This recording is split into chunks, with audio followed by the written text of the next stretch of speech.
My father died early in life from cancer, and I've abused my body enough over the years with all types of chemicals, and because of that, I worry that the next morning I'm going to wake up and there's going to be a tumor somewhere, and that's going to be it. And I think, I focus on that a lot, and I try not to, but sometimes that's I think about death. I am a huge control freak, so the fact that I cannot control everything and coming to terms with that.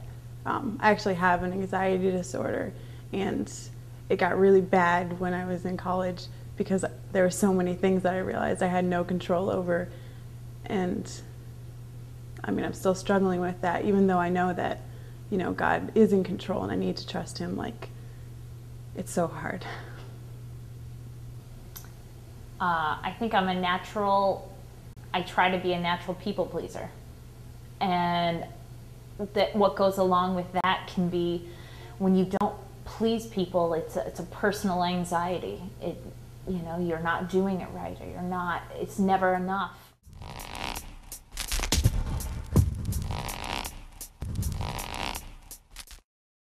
I guess just put on the plastic smile for everyone, and the question's always asked, how are you doing? And it's always fine, not personal. Like, I'll smile, and if I feel like crying or I'm sad or whatever, or fearful, I'll probably just smile. A lot of times I curl my hair and put on makeup because I don't usually do that.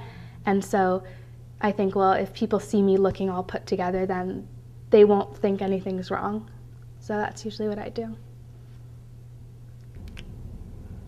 It looks like my total insides are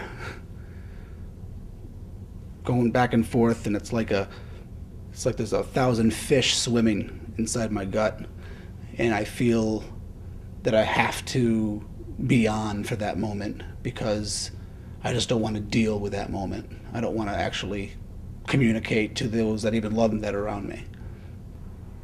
I become plastic. Well, I think that there is a very thin line between faking peace and being depressed. So I think that sometimes a person can come out as, hey, I'm very peaceful today, I really don't want to talk to anyone, and I don't want to discuss anything, when in reality they can be depressed and they just don't show it.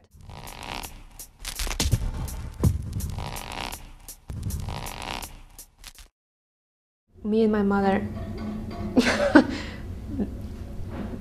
period. That's the only one that I want to bring peace to, since it's been, we had our own moments and our own problems, and we still do, and we still disagree on certain things and argue and everything, but I'm trying to bring peace into our relationship.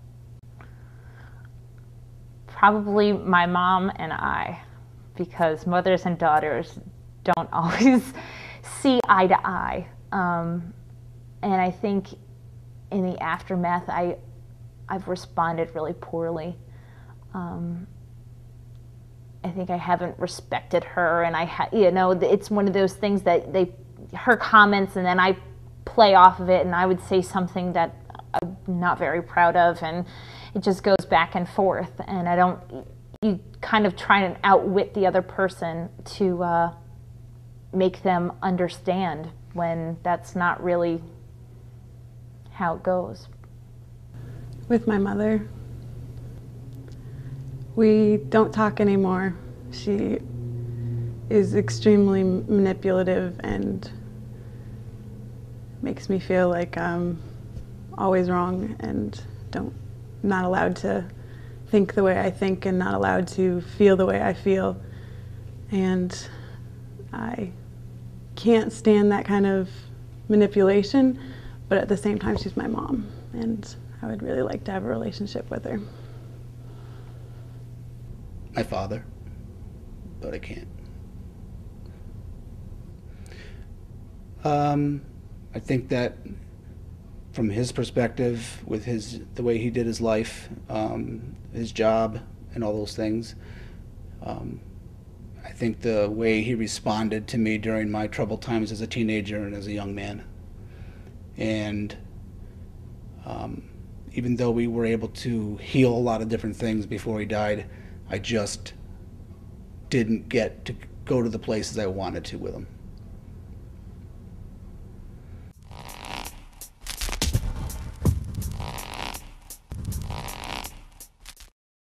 Can bring a lot of conflict because different religions can clash, and even the same religion, like Catholic and Protestant, they're both Christians, but they can have fights. So religion probably brings more conflict than I think it brings peace. Religion, in its definition, can break peace, because I think it's something that people use as tools against each other, because it's just this thing that they can disagree upon and that they can zealously offend each other and go after each other, because that is religion. It's not relationship. I think the part of religion that people seek after is the relationship, and that's what brings people peace. Religion or Christianity? Religion definitely breaks peace because it's not authentic. It is routine, and it's not a relationship, and it's probably the #1 cause of atheism.